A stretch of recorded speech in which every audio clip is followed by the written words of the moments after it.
Bienvenue pour cette nouvelle séquence des paroles de la vie éternelle avec Marc Joseph. Nous sommes aujourd'hui le 11 octobre 2023. Encore un jour de grâce à vivre dans la présence de Jésus-Christ. Parce que Jésus-Christ a dit pour toi et pour moi, il a dit, je suis avec vous, mais j'ai dit moi, il t'a dit à toi particulièrement, je suis avec toi tous les jours jusqu'à la fin du monde.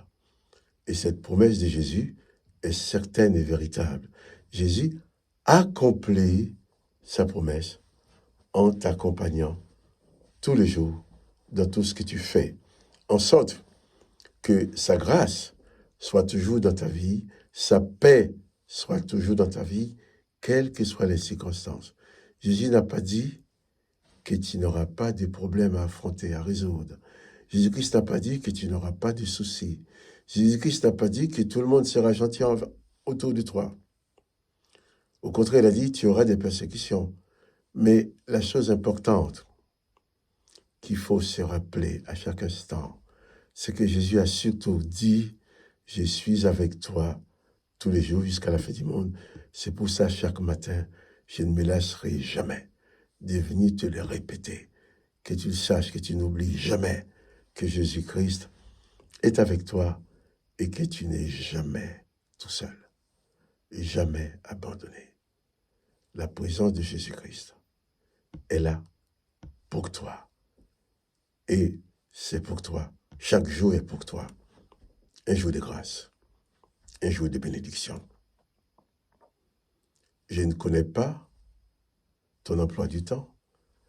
Je ne connais pas les difficultés que tu vas rencontrer. Je ne connais pas les problèmes que tu vas avoir à résoudre. Mais j'ai la certitude, c'est que je sais que Jésus-Christ est avec toi tous les jours, jusqu'à la fin du monde, et ça, personne ne peut l'empêcher, parce que le Maître lui-même l'a promis. Que son Seigneur soit béni. Que toi aussi, tu sois béni. Je vais continuer à lire avec toi dans l'évangile de Marc, chapitre 16. Hier, nous avons lu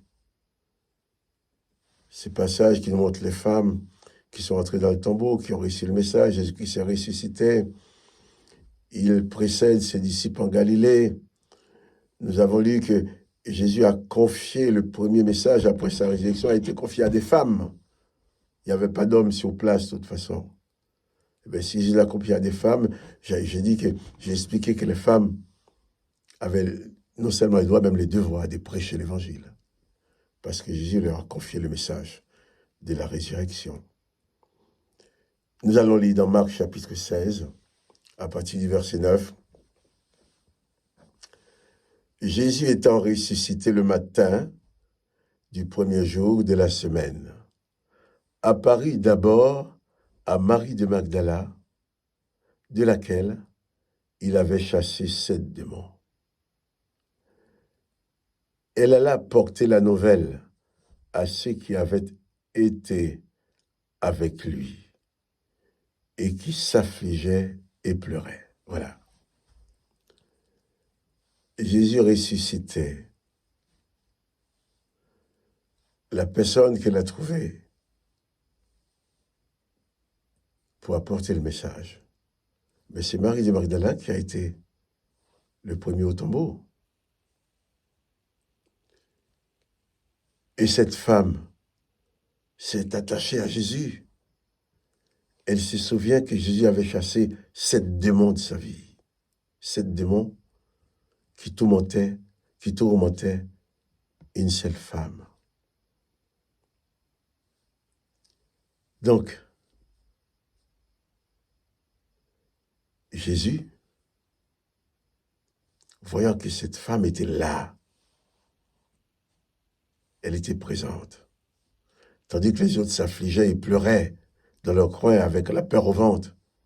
Marie de Magdala, et aussi il dit Marie, mère de Jacques et Salomé, eh bien ces femmes-là, ils étaient présents pour s'occuper de Jésus. Alors, Jésus apparut D'abord Marie de Magdala, de laquelle il avait chassé 7 démons. Et elle a annoncé la nouvelle à ceux qui avaient été avec Jésus. Car ceux-là étaient en train de s'affliger et pleurer. Il y a des moments dans la vie,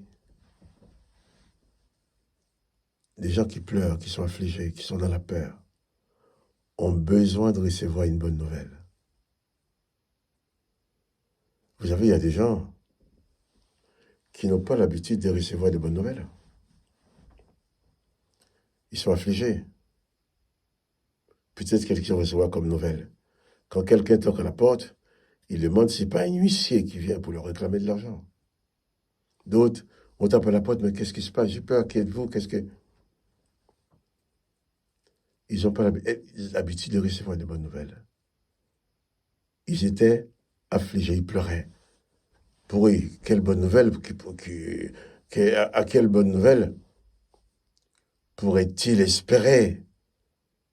Ils étaient en train de pleurer. Jésus-Christ est mort, là tu es le maître, qu'est-ce qu'on va devenir? Et dans cette panique, ils ont oublié tout l'enseignement du maître. Ils ont oublié tout ce que Jésus leur avait dit. Et pourtant, Jésus leur avait dit qu'il allait être mis à mort, qu'il allait être ressuscité et qu'il allait les retrouver en Galilée. Jésus avait tout annoncé. Mais la peur leur a fait tout oublier. Oui, oui, quand on a peur, on perd ses moyens, on perd sa mémoire. Hein. Quand on a vraiment peur, on oublie tout. On devient comme tétanisé, on ne peut rien faire. On a peur. Marie de Magdala n'avait pas peur. Alors il a réussi le message. Il l'a apporté aux autres qui s'affligeaient et qui pleuraient. Au verset 11, il dit, quand ils entendirent qu'il vivait et qu'elle l'avait vu, ils ne le crurent point. On est tellement enfoncé dans la misère, dans la souffrance, dans la peine, dans la peur, dans la terreur, dans la désolation, la déprime. Même quand on vient nous apporter une si bonne nouvelle, on ne croit pas. Non, c'est pas possible, c'est pas vrai ça.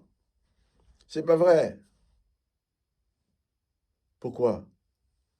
Parce qu'on a peur, on a tellement peur qu'on pense qu'il n'y a plus de solution du tout, qu'on ne pourrait jamais s'en sortir. La vie est terminée, quoi. Mais non. Marie de Magdala leur a annoncé la bonne nouvelle. Mais ils ne l'ont pas cru. Ils ne l'ont pas cru. Ils ont dit, oh, cette femme nous raconte des histoires. Pourquoi? Parce que la peur, la terreur, la panique leur avait fait oublier tout ce que Jésus avait dit à l'avance sur sa mort et sa résurrection. C'est pour ça que je t'ai dit ce matin, pas de panique, n'aie pas peur devant les circonstances, parce que la peur va te détruire. La peur n'est pas ton ami, la peur c'est ton ennemi. La peur va te désarmer. La peur va t'empêcher de recevoir mais la vérité, de croire même à la vérité quand elle se présente devant toi. Marie de Magdala va leur raconter qu'elle avait vu Jésus. Mais ils ne l'ont pas cru. Parce qu'ils étaient seulement en train de s'affliger et de pleurer. Arrête, Marie de Magdala, qu'est-ce que tu racontes là? Jésus-Christ est ressuscité, il confie le message. Et les autres n'ont pas cru. Et toi, maintenant? Veux-tu croire à la bonne nouvelle? Veux-tu croire que tu peux être sauvé? Veux-tu croire que tu peux être guéri?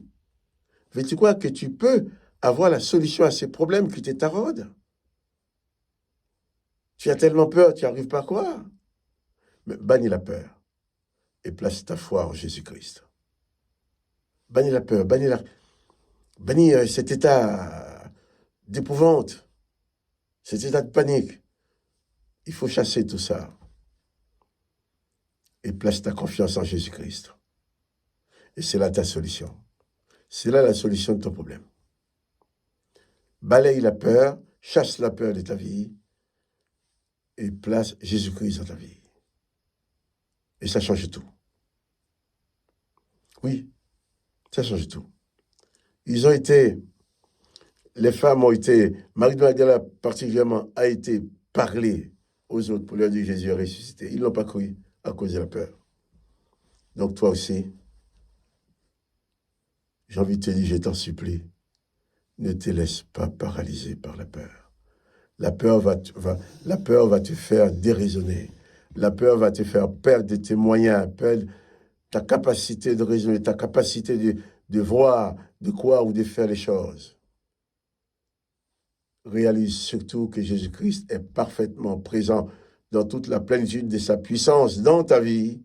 Il t'accompagne et n'aie pas peur. Pas de panique. Regarde à Jésus-Christ. Jésus-Christ est ta victoire. Que le nom de Jésus-Christ soit béni. Que toi aussi tu sois béni.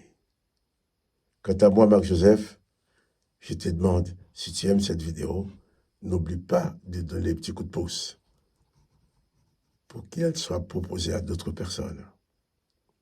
Que le nom de Jésus-Christ soit béni. Que toi aussi tu sois béni. Et quant à moi, Marc-Joseph, je te dis alors, à demain pour une autre séquence des paroles de la vie éternelle.